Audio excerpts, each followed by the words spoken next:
Assalamualaikum warahmatullahi wabarakatuh. Perkenalkan, saya Afika Rani Dwi Putri dengan NIM 056440736. Saya dari Prodi Agribisnis Fakultas Sains dan Teknologi. Saya berasal dari UPBJJ, Universitas Terbuka Yogyakarta. Baiklah, pada kesempatan kali ini saya akan menjelaskan tentang jawaban dari tugas 3 dasar-dasar penyuluhan. Langsung saja jawaban yang pertama. Adopsi inovasi adalah proses ketika seorang petani mulai menerima, mencoba hingga memutuskan menggunakan suatu inovasi baru dalam kegiatan bertaninya. Jadi prosesnya terjadi pada tingkat individu. Misalnya, seorang petani mencoba beralih ke benih padi unggul karena melihat hasil panen tetangganya lebih bagus, atau mulai memakai pupuk organik karena merasa tanahnya semakin menurun kesuburannya jika memakai pupuk kimia terus-menerus. Sementara itu, difusi inovasi adalah penyebaran inovasi tersebut kepada lebih banyak petani hingga digunakan secara luas. Jadi, kalau adopsi dilakukan oleh satu orang, difusi adalah ketika inovasi itu menyebar ke masyarakat atau kelompok tani yang lebih besar.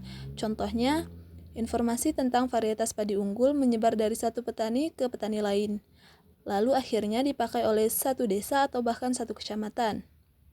Jadi singkatnya, adopsi itu diterima oleh individu, sedangkan difusi adalah penyebaran inovasi kepada banyak orang.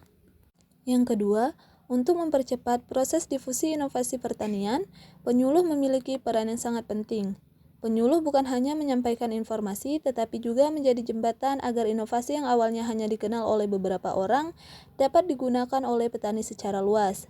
Ada beberapa langkah yang dapat dilakukan penyuluh. Yang pertama, penyuluh perlu menjelaskan inovasi dengan bahasa yang sederhana supaya petani mudah memahami manfaatnya. Yang kedua, bisa dilakukan demonstrasi atau demo plot, karena petani biasanya lebih percaya jika melihat hasil secara langsung di lahan.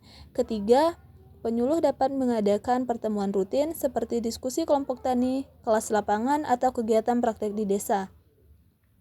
Selain itu, penyuluh juga bisa mendampingi petani saat uji coba, agar petani tidak khawatir jika hasilnya belum maksimal. Dan yang terakhir, penyuluh dapat melibatkan petani yang sudah berhasil menggunakan inovasi sebagai contoh nyata, sehingga penyebaran inovasi akan lebih cepat. Dengan langkah-langkah ini, inovasi tidak berhenti pada satu orang saja, tetapi dapat diadopsi oleh banyak petani lain. Yang ketiga, penyuluhan partisipatif. Disebut partisipatif karena dalam pendekatan ini, petani ikut terlibat langsung dalam kegiatan penyuluhan, mulai dari merencanakan, melaksanakan, sampai mengevaluasi kegiatan yang dilakukan. Jadi, petani bukan hanya menjadi pendengar, tetapi ikut menjadi pengambil keputusan bersama penyuluh. Ada beberapa karakteristik penyuluhan partisipatif. Yang pertama, petani terlibat aktif dalam menentukan masalah yang mereka hadapi dan ikut mencari solusi. Yang kedua, penyuluh tidak mendominasi, melainkan menjadi pendamping atau fasilitator. Yang ketiga, proses belajar berlangsung dua arah. Petani belajar dari penyuluh dan penyuluh juga belajar dari pengalaman petani. Keempat, kegiatan biasanya dilakukan dengan praktek langsung di lapangan.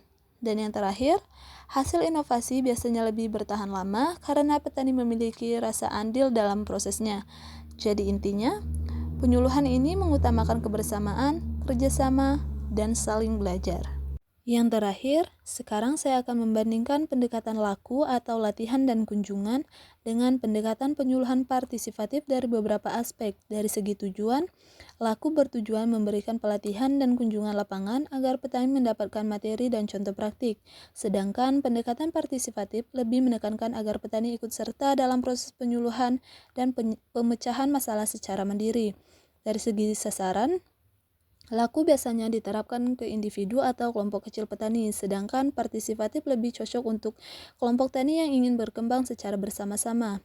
Dari sisi organisasi kegiatan, laku umumnya dirancang oleh penyuluh dan peserta mengikuti arahan yang diberikan. Sementara pada penyuluhan partisipatif, kegiatan direncanakan dan dijalankan bersama antara penyuluh dan petani.